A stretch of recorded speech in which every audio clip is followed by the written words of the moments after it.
आप देख रहे हैं न्यूज़ नाउ 24/7 ताज़ा खबरों के लिए हमारे साथ बने रहें। दिल्ली में एक प्रेस कॉन्फ्रेंस के दौरान आप सांसद संजय सिंह ने बीजेपी पर आरोप लगाया कि बीजेपी दिल्ली में मतदाताओं का नाम सूची से हटाने के लिए अभियान चला रही है और संजय सिंह ने कहा कि उन्होंने मुझे सबक सिखाने के लिए दिल्ली में नाम हटाने का अभियान शुरू किया क्योंकि मैं पूर्वांचल के लोगों के लिए बोलता हूं। नई दिल्ली विधानसभा क्षेत्र से मेरी पत्नी अनीता सिंह का नाम हटाने के लिए भी उन्होंने आवेदन दिया क्योंकि मेरी पत्नी अनीता सिंह भी पूर्वांचल से हैं। आपको याद होगा कि संसद के अंदर मैंने ये सवाल उठाया था कि भारतीय जनता पार्टी दिल्ली के अंदर हमारे पूर्वांचल के भाइयों का वोट कटवा रही है, यूपी बिहार के लोगों का वोट कटवा रही है, वर्षों से दिल्ली में रहने वाले लोगों का वोट कटवा रही है और ये एक प्रकार का चुनावी घोटाला करके चुनाव को जीतना चाहते हैं। और मैंने नाम पढ़ा था संसद में, राम सिंह जी का नाम पढ़ा था, राम जी का नाम पढ़ा था, छोटेलाल वर्मा का नाम पढ़ा था, सारे नाम पढ़े थे। और मैंने बीजेपी के राष्ट्रीय अध्यक्ष महोदय से पूछा था कि क्या ये लोग रोहिंग्या हैं, बांग्लादेशी हैं? क्योंकि बीजेपी के राष्ट्रीय अध्यक्ष ने कहा हम बांग्लादेशियों का नाम कटवा रहे हैं, रोहिंग्याओं का नाम कटवा रहे हैं, पूर्वांचलियों का नाम कटवा रहे हैं। तो 30-30 साल, 40-40 साल से दिल्ली में रहने वाले हमारे यूपी बिहार पूर्वांचल के भाई वो अपने ही देश में बांग्लादेशी हो गए। वो हमारा झारखंड का रहने वाला भाई, बिहार का रहने वाला, यूपी का रहने वाला,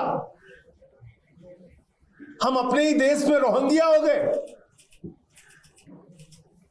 और जब मैंने उनको रंगे हाथों पकड़ा भारतीय जनता पार्टी को और एक एक नाम मैंने पढ़ के बताए तो उससे भारतीय जनता पार्टी बौखला गई।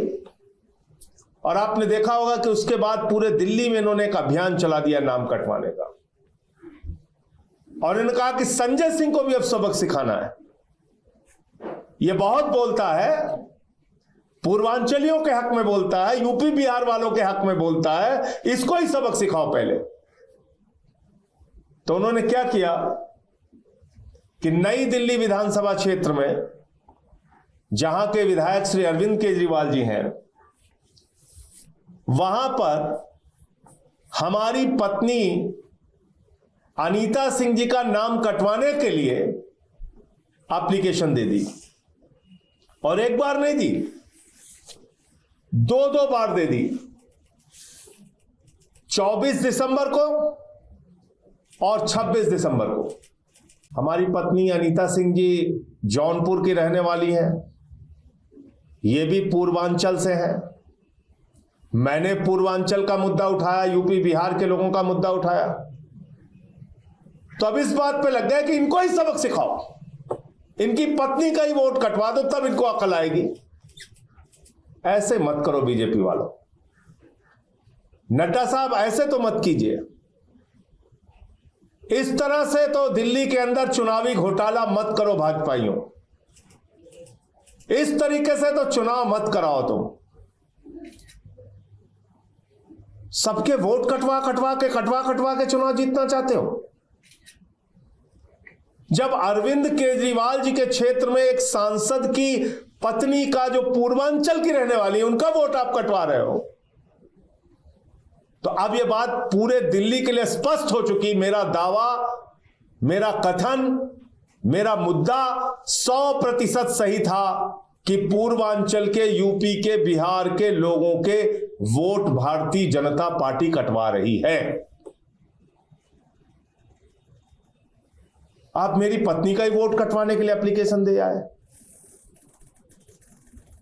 2 बार, 24 दिसंबर और 26 दिसंबर। मैं जिस महिला की ओर से एप्लीकेशन पढ़ा उनका नाम नहीं लेना चाहूंगा, लेकिन उनकी डिटेल मैं चाहूंगा कि आप लोग खुद से पता कीजिए कि वो कौन है जिन्होंने ये एप्लीकेशन दिया। अब आप देखिए, ये अनीता सिंह जी जो हमारी पत्नी है, उनका जो वोटर आईडी कार्ड का नंबर है BTM 220 29 और 35, 220 BTM 220 29 35, BTM 220 2935 और CPWD का सर्विस सेंटर जो है वहां पे इनका वोट पड़ता है। ये पूरी उसकी डिटेल है। और इसलिए मैं मीडिया के बंधुओं से कहना चाहूंगा, आप लोग भी कृपा करके नजर रखिए। दिल्ली में ये लोग बड़ा चुनावी घोटाला करना चाहते हैं। हम लोगों ने केंद्रीय चुनाव आयोग को भी इसकी शिकायत की है। संसद के अंदर भी मैंने ये मुद्दा उठाया है। श्री अरविंद केजरीवाल जी के साथ मिलकर जाके हम लोगों ने चुनाव आयोग को भी कहा है, लेकिन अपनी हरकतों से बीजेपी बाज नहीं आ रही है और वोट कटवाने के अभियान में लगातार जुटी हुई है। तो मैं देश के मीडिया बंधुओं से, आप लोगों से भी हाथ जोड़ के निवेदन करूंगा कि जो प्रयोग इन्होंने महाराष्ट्र के अंदर किया, हरियाणा के अंदर किया, उसी चोर दरवाजे से वोट कटवा के चुनाव जीतने की भारतीय जनता पार्टी की मुहिम को विफल करना है और इसमें सच्चाई आपको दिखाने की आपसे अपील कर रहा हूं। आपको यह वीडियो पसंद आया हो तो इसे लाइक करें, हमारे चैनल को सब्सक्राइब करें।